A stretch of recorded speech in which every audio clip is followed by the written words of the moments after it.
That question's really inappropriate. Should they? It's not inappropriate. This is the United States of America. Do you speak English? Should Americans speak English? Citizens speak English? Yes or no? Point of inquiry: is English the official language of the United States? It's a question. Mr. Chairman, I'm being interrupted again by That's not a another valid parliamentary inquiry. I would like to reclaim my time, Mr. Chairman. Mr. Chairman, I'd like to reclaim my time. She's asking the witness. What happens when a legitimate fraud scandal gets mixed with claims that haven't been proven?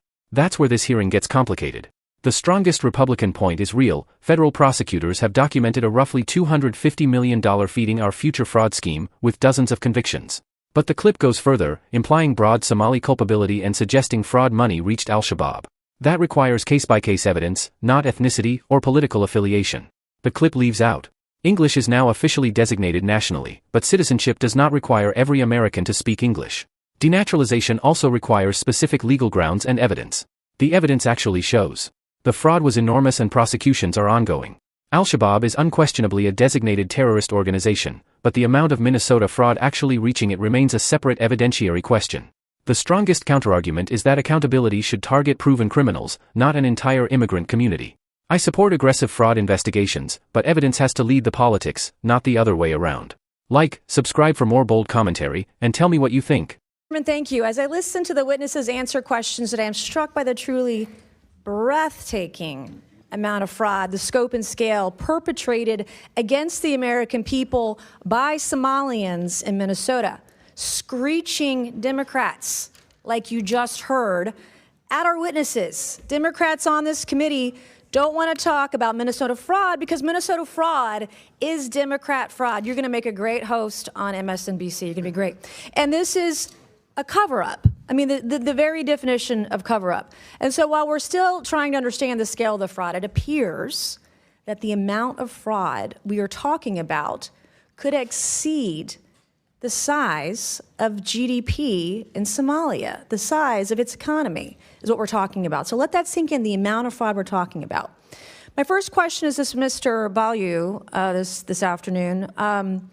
Should Somalians in Minnesota be required to speak English, their citizens? Yes or no? Should they be required to speak English if they're American citizens? I think that question's really inappropriate. Should they? It's not inappropriate. This is the United States of America. Do you speak English? Should Americans speak English? Citizens speak English? Yes or no? Point of inquiry: is English the official language of the United States? It's a question. Mr. Chairman, I'm being interrupted again by another. That's not a valid parliamentary inquiry. I would like to reclaim my time, Mr. Chairman.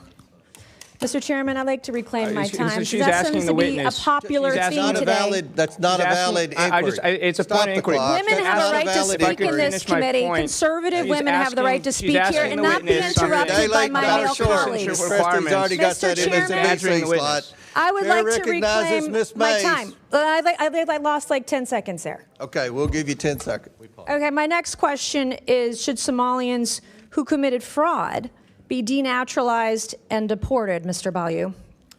Again, yes I'm not sure that's an appropriate question because the majority of Somali Minnesotans are citizens. So if you commit fraud in this country and you are here from Somalia, you don't believe they should be denaturalized and deported? Again, how much fraud would it take for you to want to denaturalize and deport someone who committed fraud in this country? How much? Again, $1 billion, $9 billion, $19 billion? What would it take for you? Most Somali Minnesotans are citizens.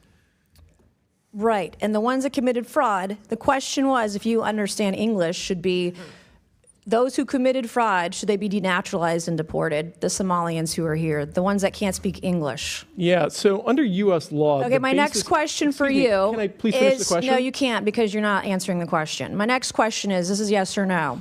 If you marry your brother and you commit immigration fraud, should you be denaturalized and deported?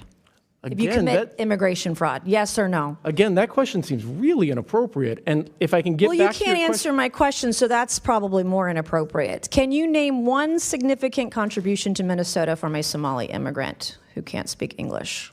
Absolutely, yes. But again, this is... You didn't name one. All right, so my next questions are going to be for the Honorable Ms. Robbins. Good afternoon. Thank you all for being here today.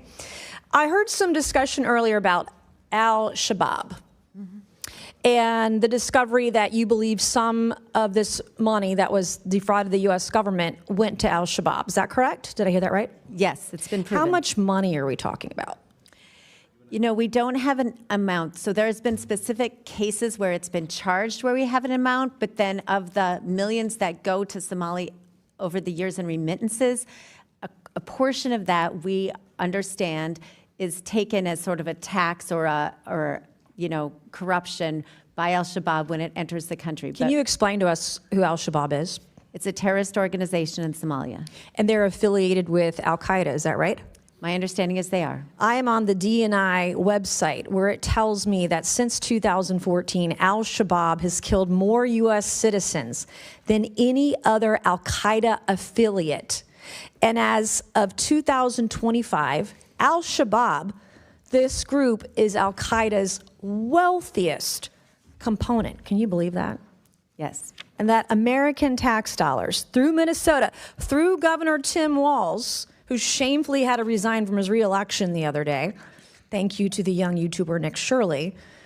This is the kind of thing that was happening in Minnesota. So I praise the Republicans who are here today from the Minnesota State Legislature exposing this fraud. And then, Ms. Robbins, when do you think Tim Walz became aware of the fraud?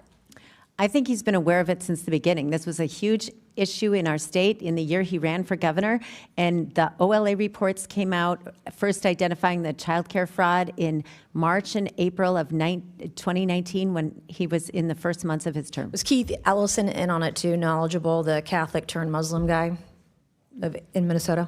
Yes, they were all newly in office, and this was very public knowledge in Minnesota. What role do you think Tim Walz and Keith Ellison played, his administration, in delaying investigations into the fraud?